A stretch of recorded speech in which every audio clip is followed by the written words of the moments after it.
ناظرین کرام، بندے کے اوپر لازم ہے کہ وہ اللہ پر ایمان لائے، قرآن پر ایمان لائے، نبی پاک صلی اللہ علیہ وآلہ وسلم پر ایمان لائے۔ جس قدر ایمان مضبوط ہوگا، اعمال میں پھر خیر ہوگی۔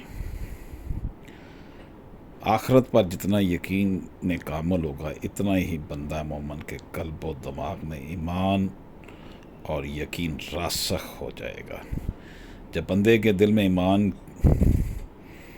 کی جو ہے وہ رمق ہوگی تو اعمال صالح اور کار خیر کی طرف اس کی رغبت ہوگی۔ بندہ ہر وہ کام کرنا ضروری خیال کرتا ہے جو اسے اپنے رب سے قریب کر دے، جنت کی طرف لے جائے، جہنم کی آگ سے بچائے، اور پھر یہ عمل کرتا چلا جاتا ہے۔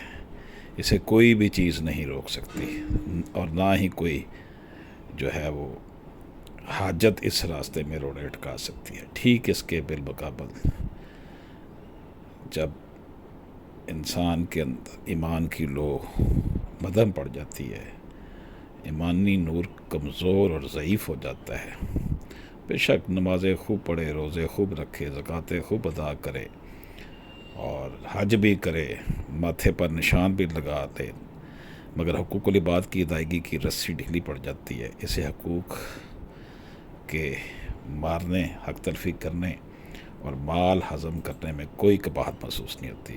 جو لوگ حق کے میراث کھانا معیوب نہیں سمجھتے، در حقیقت ان کے دل میں شمع ایمانی بہت کم باقی رہ جاتی ہے، یقین ختم ہو چکا ہوتا ہے، اور میراث، وراثتی پراپرٹی، خاص طور پر بیٹیوں کی پراپرٹی ایسے کھا جاتے ہیں گویا یہ ان کا اپنا حق ہے اور اس میں سے دوسرے کا کوئی حق نہ ہو۔